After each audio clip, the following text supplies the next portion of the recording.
헤롯 왕 때에 예수께서 유대 베들레헴에서 나심에 동방으로부터 박사들이 예루살렘에 이르러 말하되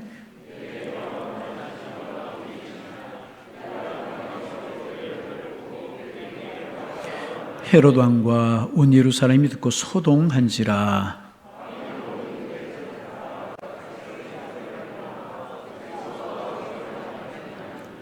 이르되 유대 베들레헴 이오니 이는 선지자로 이렇게 기록된 바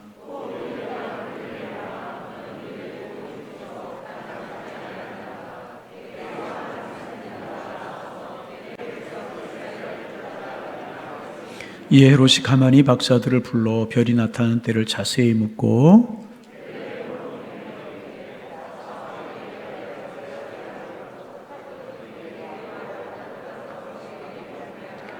우리 9절 10절을 함께 해보십니다. 박사들이 왕의 말을 듣고 갈새 동방에서 보던 그 별이 문득 앞서 인도하여 가다가 아기 있는 것 위에 머물러 서 있는지라. 그들이 별을 보고 매우 기뻐하고 기뻐하더라. 아멘. 올해도 거김없이 성탄의 계절이 우리에게 찾아왔습니다. 성탄절이 되면 우리가 성탄 인사를 합니다. 우리 옆 사람하고 성탄 인사 좀 나눠보실까요? 메리 크리스마스. 2층에 있는 분들도 좀 인사 좀 해보세요. 앞뒤에 있는 분들 메리 크리스마스. 예. 2층은 반응이 별로 많이 없어요. 2층에 있는 분들만 한번 해보실까요? 옆 사람들 바라보시면서 메리 크리스마스. 2층만 하라고 그랬어. 거기 2층 아니에요. 거기 2층 아니야. 예. 아, 찬양대가 2층에 있는 분들하고 인사한다고요? 그럼 2층에 있는 분들하고 찬양대하고 바라보시면서 인사 한번. 메리 크리스마스 한번. 아이고, 2층에 손도 흔들어 주시고 너무 고맙습니다. 우리 주님 탄생을 축하합니다. 우리 메리 크리스마스라고 하는 말의 뜻을 아시죠? 메리라고 하는 말은 기쁘고 즐겁게 이제 그런 뜻이고, 크리스마스, 마스라고 하는 말은 미사, 메사 이제 그런 말인데, 예배한다, 경배한다. 그러니까 기쁘고 즐겁게 우리 주님을 경배하고 예배한다. 그런 뜻이 메리 크리스마스. 아, 그런 뜻이었구나. 뜻을 알았으니까 다시 한번 해보는 것도 좋죠. 메리 크리스마스. 소리가 조금 커졌어요. 메리 크리스마스라고 하는 말에도 담겨 있듯이 성탄절은 예수님을 믿는 사람이나 믿지 않는 사람이나 모든 사람에게 즐거운 것이 틀림이 없습니다.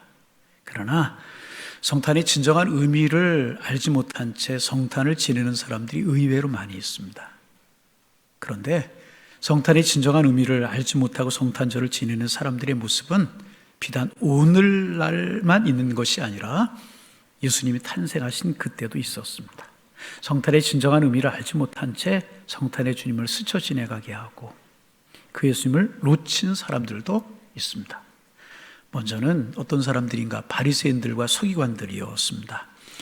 동방의 박사들이 먼 곳으로부터 별을 보고 예루살렘에 메시아를 경배하기 위해서 왔을 때 헤롯 왕은 그 말을 듣고 깜짝 놀랐어요. 내가 유대의 왕인데 또 왕이 태어났다는 말인가? 놀랐어요. 놀란 헤롯은 서기관들과 대제사장들과 바리새인들을 불러서 물었어요. 메시아가 탄생하신 곳이 어디라고 성경에 예언되어 있느냐? 그때 서기관들과 이 대제사장들은요, 지체 없이 그곳은 베들레헴입니다. 아주 정확하게 대답했어요. 이들은 성경에 대해서 박사였었습니다. 메시아의 탄생에 대해서 잘 알고 있었고 성탄에 대해서 가장 잘 알고 있는 사람들이 대제사장들과 서기관들이었습니다. 그럼에도 이들은 정작 예수님이 이 땅에 메시아로 오셨을 때 알아보지도 못했어요. 성탄의 기쁨에 동참하지도 못했어요. 스쳐 지내보내고 말았어요. 왜 그런가? 그들은 잘 성경에 대해서 알고 있었지만 그들의 지식은 죽은 지식이었기 때문에 그런 것입니다. 그들은 성경에 대해 알고 있었지만 그 아는 것이 자신들의 삶과는 아무런 관련이 없었습니다. 그들의 지식은 죽은 지식이었습니다. 여러분, 이 하나님의 말씀은 생명의 말씀인 줄로 믿습니다.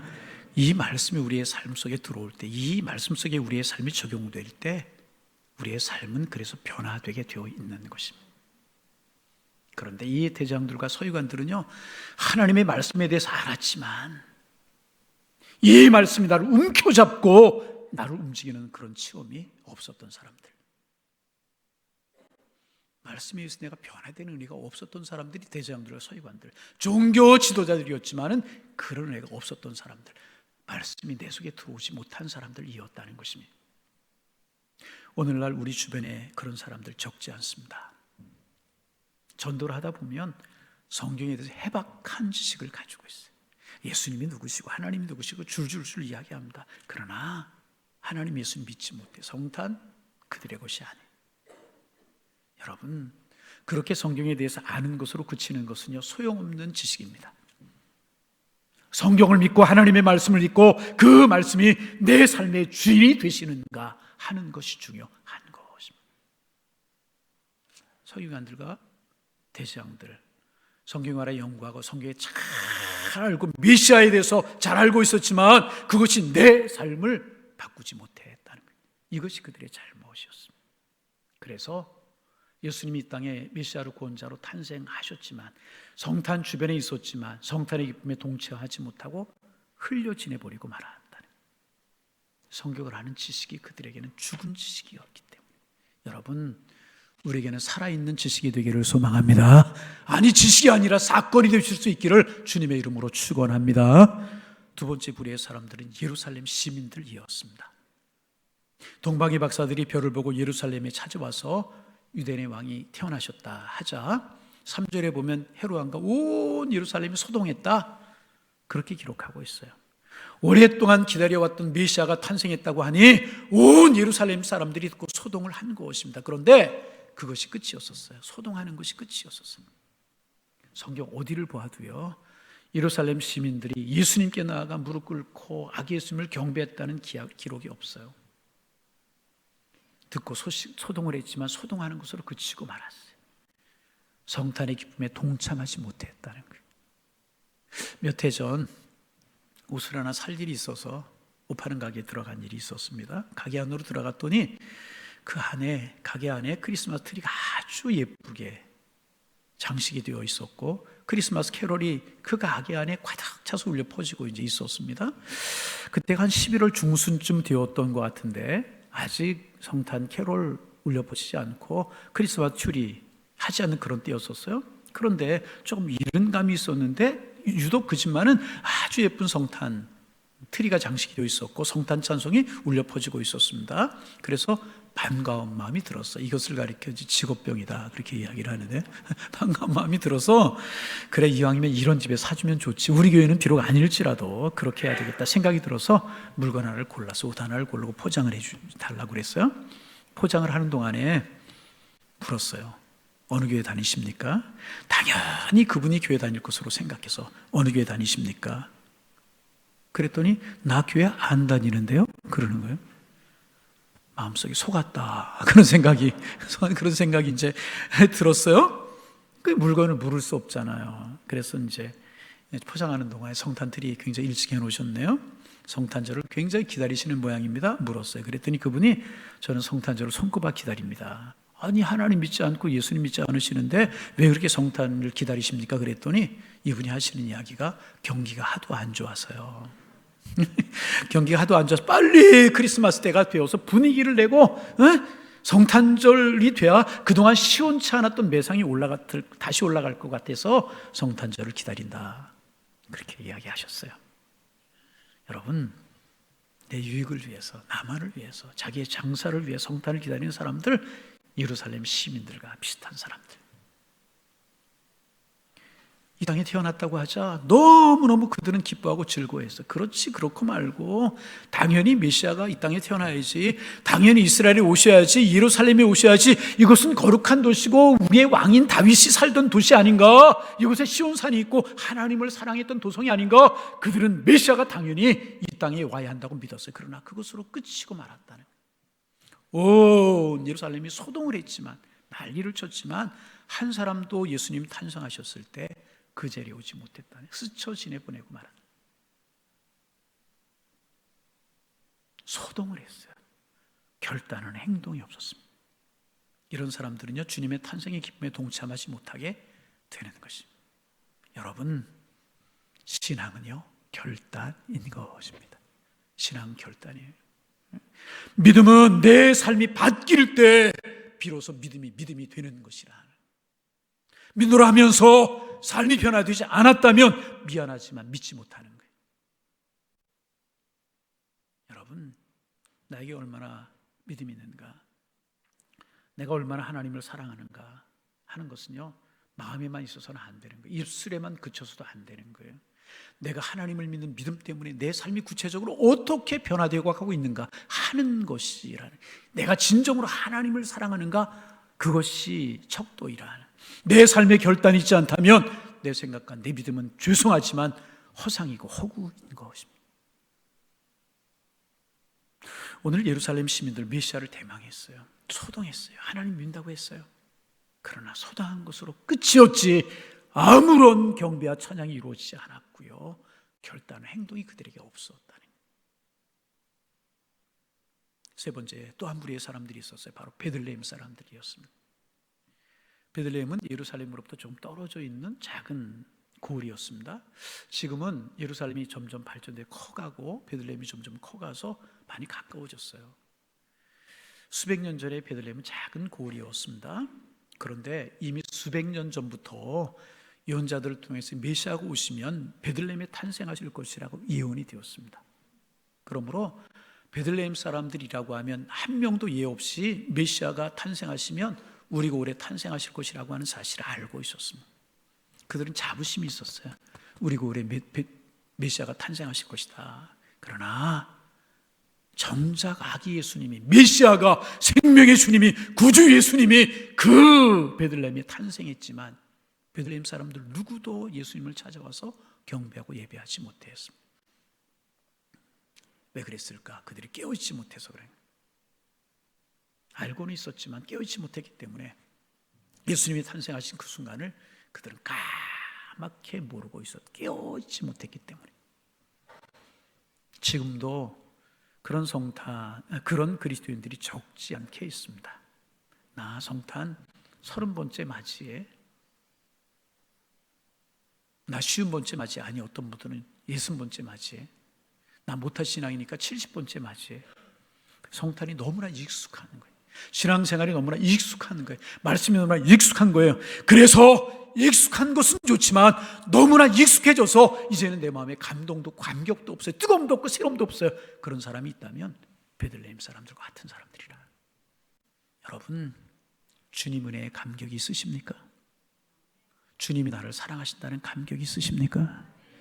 주님이 나의 구주가 되시고 그분이 때문에 내 생명이 구원받게 되었고 나는 천국 백성이 되었다라고 하는 감격이 있으십니까? 베들레헴 사람들은요, 그 올해 예수님 탄생하신다는 사실을 너무나도 잘 알고 있었어요. 그러나 정작 예수님이 탄생하셨을 때 그 예수님의 기쁨에 함께 하지 못했어요. 스쳐 지내버리고 말았어요. 예수님께서 말씀하신 열 처녀의 비유 다 알고 있잖아요. 10명의 처녀들이 다 신랑 오기를 기다렸어요. 10명의 처녀들이 다 등을 준비했어요. 그런데 5명의 처녀들은 기름을 준비했고 5명의 처녀들은 기름을 준비하지 못해 등만 준비했어요. 신랑이 올 때 기름을 준비하지 못한, 등만 준비하지 못한 처녀들은요, 등불을 밝힐 수가 없었습니다. 그러나 10명의 처녀들은 등도 준비하고 기름도 준비했어요. 잔치자리에 들어갈 수 있었고요. 5명의 처녀들은 정작 중요한 기름을 준비하지 못했기 때문에 신랑이 올 때 등불을 밝힐 수가 없었습니다. 성경은 이런 사람들을 가리켜서 어리석은 사람들이다 그렇게 말합니다. 어리석은 사람이라고 성경은 말합니다. 여러분 죄송합니다. 죄송하다고 말씀을 드려요. 우리 중에 이런 어리석은 사람들 없으십니까? 예수 믿고 신앙, 하나님 믿어 안 믿는 것 아니에요. 다 자기중심이. 봉사도 하고 주님이 무엇을 원하시는지도 알긴 알아요. 그런데 중요한 순간에 신앙의 감격이 없어요. 열정이 식어져 있어요. 잠들어 있어요. 주님 맞이할 수 없는 사람들. 베들레헴에 살고 있던 사람들이 그런 사람들. 기다리고 있었어요. 알고 있었어요. 정작 예수님 탄생하셨지만 예수님의 탄생의 기쁨과 감격을 누리지 못하고 말았다. 왜? 깨어있지 못했어요. 영적으로 경각심을 잃어버렸어요. 그 순간 늦춰버리고 주님을 스쳐 지나가게 만들고 말았다는 거예요. 대제사장들은 죽은 지식의 소유자들이라고 말씀을 드렸어요. 예루살렘 시민들 소동만 하고 행동이 결단이 없었어요. 베들레헴 사람들 알고 있었지만 깨어있지 못했기에 주님 탄생의 기쁨을 누리지 못하고 스쳐 지내보내고 말았다는 거예요. 그런데 다른 사람, 이런 사람들과 다른 사람들이 오늘 본문에 나옵니다. 동방에서부터 온 박사들입니다. 그들은 예수님의 탄생의 순간에 그 예수님을 축하하고 예수님께 경배와 찬양을 올려드렸습니다. 성경은 이들의 아름다운 신앙을 칭찬하고 있고요, 후대 신앙의 모델로 우리에게 제시하고 있는 것이라는. 그러면 동방 박사들 어떻게 해서 아기 예수님이 탄생하신 그 자리에 있을 수가 있었고 그 기쁨을 누리는, 축복을 누리게 될 수가 있었을까? 첫째로 이들은요, 살아있는 지식을 소유한 사람들이었어요. 살아있는 지식을 소유했어요. 학자들이 이 사람들 먼 페르시아로부터 온 사람들이었을 것이라고 추정하죠. 오래전부터 메시아에 대해서 연구하고 그 징조를 눈여겨보았던 사람이었을 것이라고 이야기를 합니다. 그들이 알고 있는 성경의 지식과 메시아에 대한 지식, 단순히 지식으로 끝나지 않았다는 것입니다. 내 삶을 변화시키시고 나를 구원하게 만드는 생명의 지식이 그들에게는 있었다는 거예요. 여러분, 성경에 아무리 은혜로운 말씀이 있어도, 많이 있어도 이 말씀 내가 믿지 못하고 내 삶에 다 받아들이지 못하면 은혜로운 말씀이 나와 무슨 상관이 있겠습니까? 여러분, 성경은요, 생명의 말씀인 줄로 믿습니다. 생명의 말씀이라고 하는 뜻이 여러분 무엇인 줄 아십니까? 내가 이 말씀 가까이 하고 이 말씀 듣고 있고 묵상할 때 이 말씀을 통해서 내가 살 수 있다는 거예요. 내가 살 수 있다는 거예요. 여러분, 그래서 성경은요, 내 삶을 변화시키는 능력인 줄로 믿으시기를 바랍니다. 살아 움직이는 운동력 있는 말씀이에요. 내 육과 혼과 영혼을 찔러 쪼개는 살아있는 생명의 말씀이 하나님의 말씀이라 가까이 하시기를 바랍니다. 이들이 아기 예수님을 찾아와 아기 예수님 만나는 축복을 누릴 수 있었던 것은, 경배할 수 있는 축복을 누릴 수 있었던 것은 이들에게 하나님의 말씀이 살아있는 생명의 말씀이야. 지식으로 끝나지 않았다.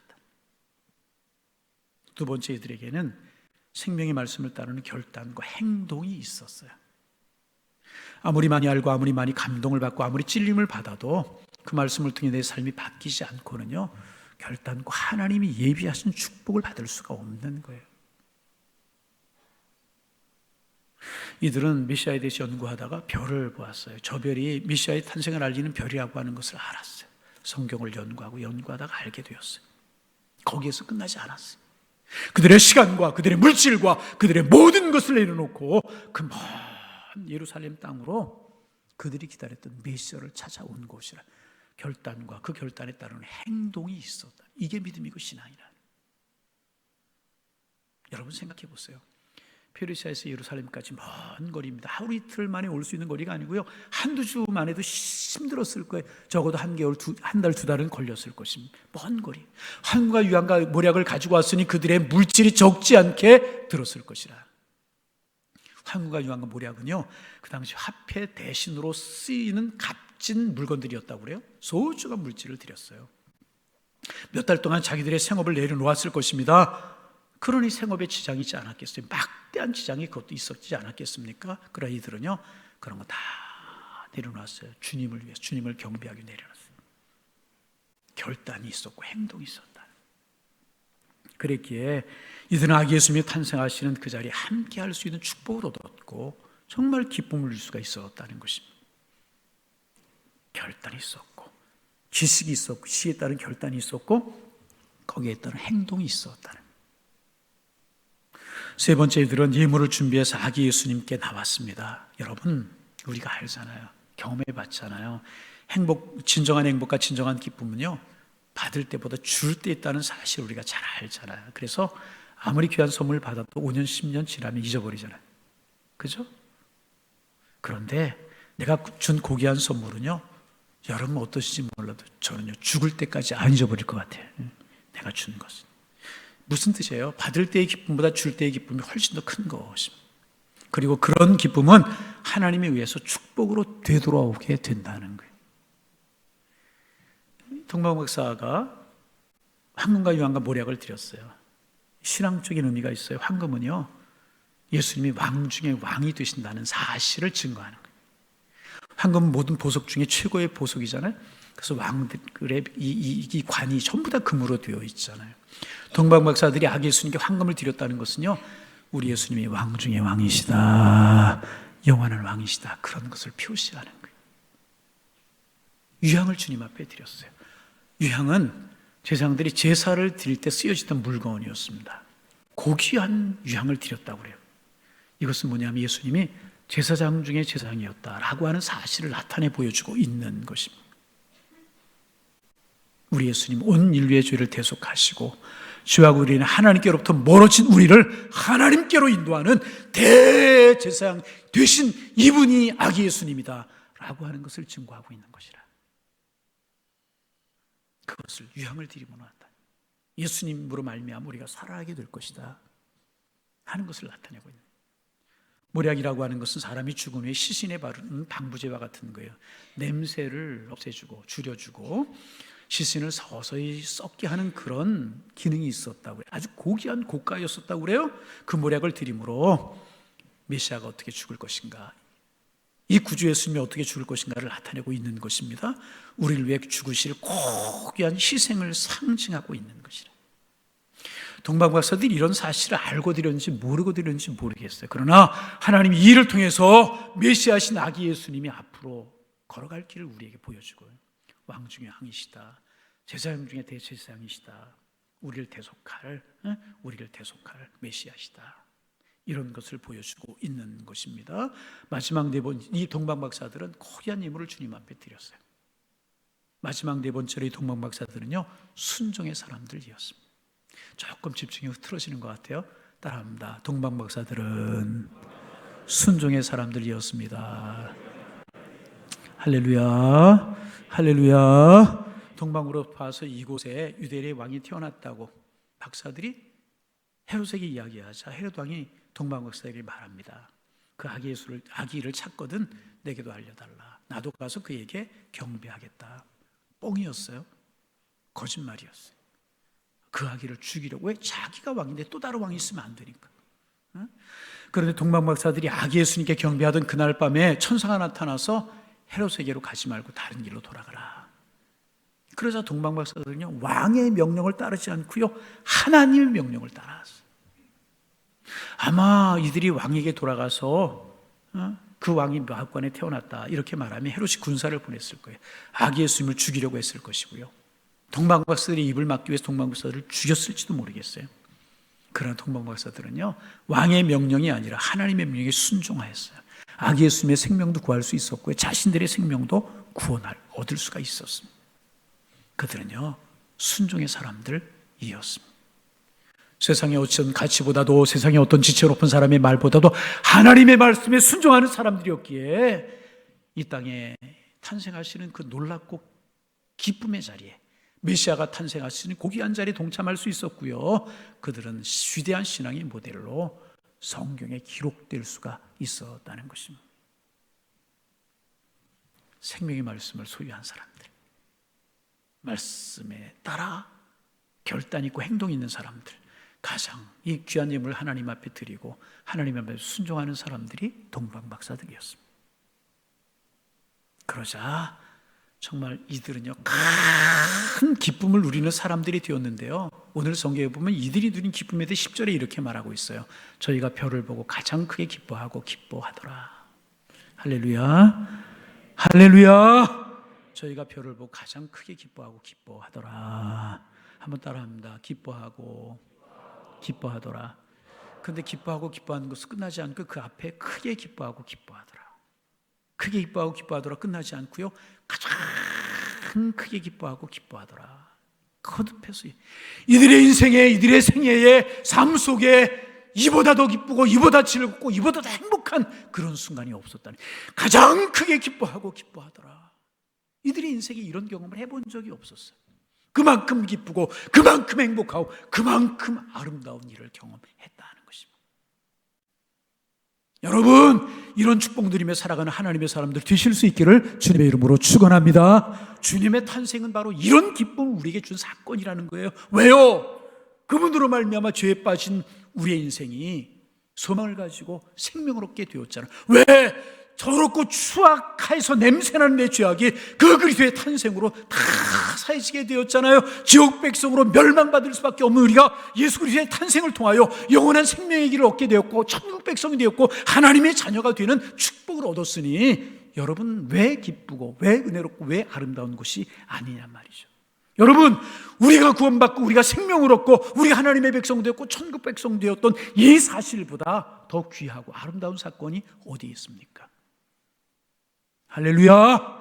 오늘 새가족이 2부 예배 시간에 오셨는데요, 새가족실에서 저하고 이야기하면서 목사님 예배가 은혜였고 말씀도 보니까 찬양 다 은혜롭어요. 근데 한 가지가 아쉬웠어요. 아멘이 적었어요 그러시더라고요. 새가족이 오셔서 수원으로 신앙생활하다 오산으로 있어 우리 교회 등록하셔요. 아멘이 적었어요. 내가 크게 아멘하고 싶은데 그래서 못했어요. 할렐루야. 아멘 좀 하시라 그 말이에요. 야무지게 아멘 좀 하시면 더 은혜가 될 거예요. 할렐루야. 아니 구주 예수님 우리의 구주로 오셨다는데 아멘이 안 되면 어떡하냔 말이에요. 땀이 나려고 막 그러네. 할렐루야. 예수 그리스도 탄생을 마음 깊은 것으로부터 여러분 즐거워하실 수 있기를 주님의 이름으로 축원합니다. 반복해야 합니다. 예수 그리스도의 구주 탄생이 얼마나 복된 소식이에요. 천국 백성 되었고 하나님의 자녀 되었고 우리의 죄가 사해지었고 멸망의 자녀, 생명의 자녀가 되었는데 얼마나 기쁘고 아름다워. 그 예수님 마음껏 경배하는 성탄의 절기가 되실 수 있기를 주님의 이름으로 축원합니다. 엘리자베트 여왕 이야기 좀 할게요. 영국의 엘리자베트 여왕은 정치도 잘하는 왕으로 그렇게 남아있고 믿음도 좋은 굉장히 훌륭한 왕으로 남아 있습니다. 그분이 가신 지 오래되었잖아요. 그런데 영국 사람들 마음속에는요 엘리자베트 여왕에 대한 존경과 사랑의 마음이 아직도 있다는 거예요. 여러분 우리나라 인물들 중에서 여러분들은 어떤 사람 존경하고 어떤 사람 좋아합니까? 엘리자베트 여왕이 영국 사람들이 그렇게 존경받고 사랑받는다고 그래요? 이분이 여러 가지 일을 했는데 그 중에 하나가 뭐냐 하면 즉위하자마자 전 국민들에게 의무적으로 교회에 나가도록 권했다고 그래요. 자신이 신앙의 본을 잘 보였지만 백성들에게도 이렇게 이야기했다. 피조물의 의무는 하나님께 예배하는 것이다. 이거 참 왕이. 그래서 영국 국민의 첫 번째 의무는 뭐냐 하면 하나님을 예배하는 것이다. 그랬다고 그래요. 그래서 지방자치단체장들에게 이제 이야기를 해서 교회 안 나가는 사람들 벌금을 부과하려고도 하고 그랬다고 그래요. 그러니 여러분 얼마나 대단했겠습니까? 그런데 이제 이 왕이 종종 평상복을 입고 백성들의 삶을 돌아보기 위해서 민정시찰하는 그런 일들을 많이 했다고 그래요. 백성들의 삶을 돌아보고 그랬다. 어느 날 이 여왕이 평복을 하고 같이 이제 하는 사람들 두 사람 정도를 데리고 런던 뒷골목을 이렇게 골목 다니고 있었다고 그래요. 이곳저곳을 다니시는데 한 곳에 찬송 소리가 울려 퍼지더라는 겁니다. 성탄을 가까이 둔 때였기 때문에 성탄 찬송이 울려 퍼지더라는 거예요. 어느 집에서 가까이 가서 문을 두드리고 들어가 보니까 허름한 그런 집이었는데 한 과부가 아이들 셋을 데리고 살아가는 그런 집이었었고 그날 성탄 앞에 놓고 저녁에 이 과부가 아이들 셋을 데리고 앉아서 하나님 앞에 예배를 드리고 있는 것입니다. 크리스마스 캐롤 찬송을 부르면서 예배를 드리는데 그 모습이 여왕의 마음속에 정말 아름답게 보이는 거예요. 왕의 신분을 감추고 여왕의 신분을 감추고 과부와 세 자녀들과 함께 예배를 드리는 겁니다. 너무너무 예배가 은혜가 돼요. 그 집에서 뭐 이야기하는 그 아주머니의 말씀이 무슨 그렇게 은혜가 되겠어요? 그런데 마음이 열려있으니까 은혜가 되고 찬송도 은혜가 되고 기도도 은혜가 되고 그 예배를 통해서 이 여왕이 감격하게 된 것이 예배 시간마다 이런 감격이 있기를 소망합니다. 예배를 마치고 차 한잔을 하게 되었어요. 그때 이제 너무너무 내가 영국의 여왕입니다. 깜짝 놀라더라는 식구들이 감사함과 황송함 그런 분위기 아니었겠습니까? 막 과부하고 이제 아이들이 얼마나 좋아하는지 예수님 이야기로 꽃을 피우고 그러다가 여왕이 이제 자리에서 일어나려고 하면서 기쁨으로 자기의 반지를 뺐다고 그래요. 여러분 여왕의 반지니까 얼마나 감나가고 얼마나 좋은 것이 어마어마한 것 아니었겠습니까? 반지를 주면서 가정의 기념물로 삼으라고 얼마나 좋았겠습니까? 여왕이 자리를 떠나기 전에 과부에게 물었답니다. 이렇게 물었대요. 참 은혜롭게 예배드릴 수 있도록 해주셔서 고맙습니다. 그렇게 이야기하면서 당신 집에 많은 손님들이 다녀갔을 텐데 당신 집에 다녀간 손님들 중에서 가장 귀했던 손님이 누구십니까? 여러분 집에 다녀간 손님 중에 누가 가장 귀했어요? 저 신방 갔다 온 거 혹시 아세요? 예. 그러자 여인은 활짝 웃으면서 이렇게 이야기, 물론 여왕폐하십니다. 우리 집을 방문했던 손님 중에 여왕폐하보다 더 귀한 손님은 없었습니다. 그런데 여왕의 얼굴에 실망의 빛이 역력하게 드러나더라는 거예요. 왜냐하면 이 여인의 입술에서 그런 말이 나올 줄 알았대요. 예수님이 우리 집을 다녀가신 가장 좋은 손님이십니다. 이렇게 이야기할 줄 알았다는 거예요. 그래서 실망한 마음을 가지고 마음속으로 당신도 어쩔 수 없는 사람이구나. 내가 여왕이라는 것을 밝히고 반지까지 주니까 아부하려고 하는 마음이 들어서 여왕폐하가 가장 귀한 손님이었습니다. 이렇게 대답하는구나. 실망감을 느낀 여왕이 이렇게 또 물었다는 것입니다. 예수님 아니십니까? 당신 집을 방문했던 손님 중에 최고의 손님 예수님 아니십니까? 이렇게 재차 물었다는 것입니다. 그러자 여인이 이렇게 대답을 하더라는 겁니다. 아닙니다. 아닙니다. 아닙니다. 예수님은요, 이 집의 주인이십니다. 예수님은 이 집의 주인이시고요, 내 인생의 주인이십니다. 우리 주님은 절대로 이 집의 손님이 아니십니다. 예수님이 이 집의 주인이시고 손님으로는 여왕폐하가 가장 귀한 분이셨습니다. 이렇게 대답을 하더라고요. 그 순간 이 여왕의 마음에 깊은 깨달음이 있었다. 여러분, 성탄의 주인 누구십니까? 성탄의 주인은 산타크로스도 아니고요, 추리도 아니에요, 선물도 아니에요. 성탄의 주인은 예수님이십니다. 그분은 우리의 삶의 주인이시고 우리의 인생의 주인이십니다. 그분 주인 되시게 하시기를 바랍니다. 더 이상 그분 손님으로 두지 마세요. 문 앞에 내버려 두지 마세요. 세워두지 마세요. 성탄절에만 기억하는 그런 손님으로 예수님 두지 마시고 내 삶의 가장 중심에 그분이 계신가를 보고 그분이 기뻐하는 뜻, 그 뜻대로 살아가는 하나님의 사람들이 되어야 될 것이라. 성탄에 그런 은혜가 있어지기를 소망합니다. 주님, 내 삶의 주인이십니다. 그래서 여러분, 박사들이 누렸던 크게 기뻐하고 기뻐하는, 가장 크게 기뻐하고 기뻐하는 인생을 살아가시고 순간순간 그런 감격이 넘쳐나 여러분의 인생이 아름다운 인생이 되실 수 있기를 주님의 이름으로 축원합니다. 축원합니다. 하나님, 올해도 어김없이 성탄의 절기를 저희들이 허락해 주셔서 감사합니다. 성탄절에 우리의 마음이 베들레헴 말구이로 달려가게 하여 주옵소서. 화문과 유황과 모략은 아니지만 내 가장 소중한 마음을 가지고 주님 앞에 달려가게 하옵소서. 주님 경배를 받으시옵소서. 찬양을 받으시옵소서. 우리의 마음이 되게 도와주옵시고 구원의 주님, 사랑의 주님, 은혜의 주님, 생명의 주님, 천국의 주님, 인생의 주님 만나게 하셔서 우리도 박사들처럼 가장 크게 기뻐하고 기뻐하는 그런 삶, 그런 인생 살게 하시고 올 성탄절도 그런 성탄절이 되게 하여 주옵소서. 손님으로 두지 않게 하옵소서. 주인으로 모시고 살게 하옵소서. 내 삶의 가장 중심에 그분을 두고 주님 씨는 기쁨으로 살아갈 수 있는 우리의 삶이 되게 하여 주옵소서. 예수님의 이름으로 기도하옵나이다. 아멘.